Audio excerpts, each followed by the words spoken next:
And let's talk about a guy that you and I both saw speak in New York City at the Yes, World Business ma'am. Forum, Will Yes, we Guidara. did.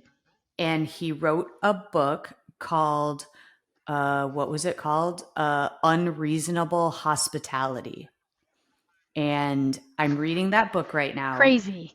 and I am blown away because I thought that that guy was going to hold my interest the least at the World Business Forum because I thought, gosh, he's a restaurant owner. What does he know about leadership? And as it turns out, the man has blown my mind. And when I looked over at your notes, because that's what I did before your notebook got stolen, that's a whole other story. But your notebook got stolen. Long But story. Yes. long What did story, you see on my notebook, Kristen? long story, you were robbed. So basically, listeners, bunnies, the conference gave us these beautiful leather bound notebooks to take notes in. And Sil and I are both avid note takers. And we were just in our glory writing down all of the wisdom and the nuggets that people were saying. And Will Guidara talked about charitable assumptions. And I looked over and you were writing down the same thing that I was. Let's talk about that because it blew my mind. He put this terminology on something that as leaders we need to be very conscious of. When a person makes a mistake, instead of going right to discipline, you were late and start scolding someone, what he said is, hey, you're late, are you okay? And that's making the charitable assumption. I love Yep. that.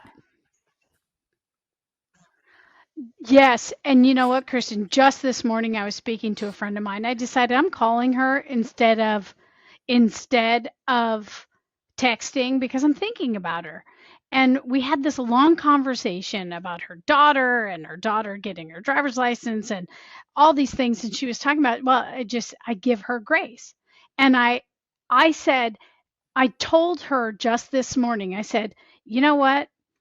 We were talking about mistakes and how people make errors. And I said, I just make a charitable assumption, right?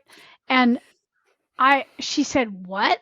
And I told her this very thing today. It's basically like, I'm going to just assume you cut me off on the road because you didn't see me. I'm just going Yeah. to reframe it, make a charitable assumption. And she Man, said, it's wow, wow, wow. I'm going to chew on that a little bit. yeah. Yeah, the bunnies, this is just a little nibble that we're giving you to chew on, but it really made us think. And so it's that notion of giving people grace. But what we do is we automatically jump to the judgment.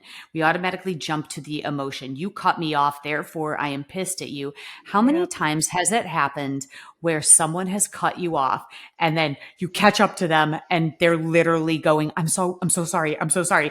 And what happens? It takes all of the anger. You're like, oh, it's okay. You're just suddenly not mad anymore. But imagine in life Don't if sweat we it. were, it's exactly, you're like, you're ready to flick them off. And then they're like, sorry. So they're mouthing, I'm so sorry. I'm so sorry. You're like, oh, it's okay, boo.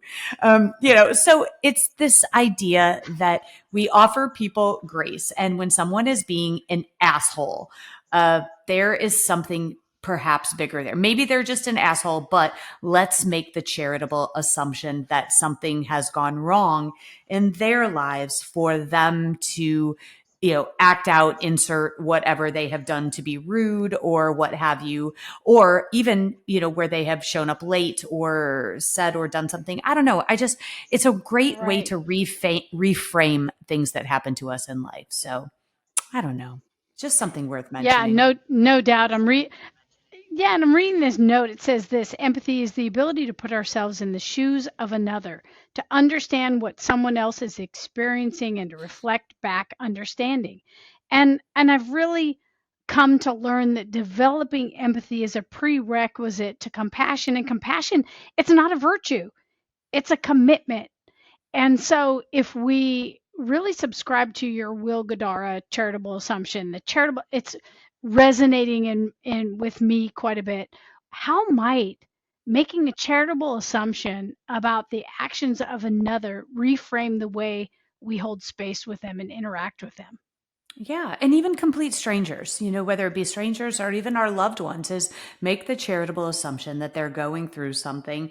And I don't know what the science is behind that. I mean, I know I am a scientist, self-proclaimed, but what an amazing thing that washes over you when you say, you know what, I'm going to offer them that grace. That's the charitable assumption. So thank you, Will, for one, me also not getting that you were going to Uh-huh. throw out a bunch of things that fill my bunny, because I made an assumption that, wow, this guy owns a restaurant. What can he teach me? Man, that's another lesson, is Boo. everyone can teach us something. So, just something to chew on, You bunnies. know, you think that Will Gadara might just come on our podcast? Do you think the person that stole my damn book, my notebook, is benefiting from the fantastic notes that I took on Will Gadara's talk? I mean, where do you think this leads us? So I want to make a charitable assumption about the person who stole your journal, but I think they're just an asshole. They stole our seats as well. Remember, our seats got stolen,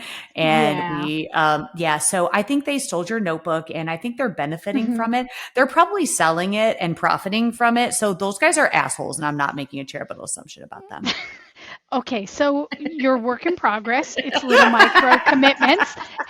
It's Thank micro you. commitments to this new heart and this new soul that you're trying to develop. I get it. So Hollow Bunny Leadership Podcast listeners, you got a little nibble today from us, and typically what you report back is that it's just not enough. I get it. It's not enough, but you get a bite, you get a nibble. Mm. Bunnies, bunnies, Bring us home, Kristen. we want to leave you wanting more. So that's exactly what we're doing. We're just leaving you wanting more. So hey, And follow the and Hollow Bunny podcast. wait. And what's so fun is Ted is nowhere. No, Ted's going to open up the Hollow Bunny podcast recording. He's going to see this little nugget. He won't know what to do. because we're Do you think? unsupervised. We are unsupervised without our producer right now. I got his password. I got into the studio. I And you called have wine. Sil, and I have got wine. It's wine o'clock, and I said I feel like talking about a little nibble here. So that's what we're doing. Just Hmm. leaving you wanting more. So you like and subscribe to the Hollow Bunny podcast, and we will see you next Yes. time for a full episode. Bye. Bye, everyone.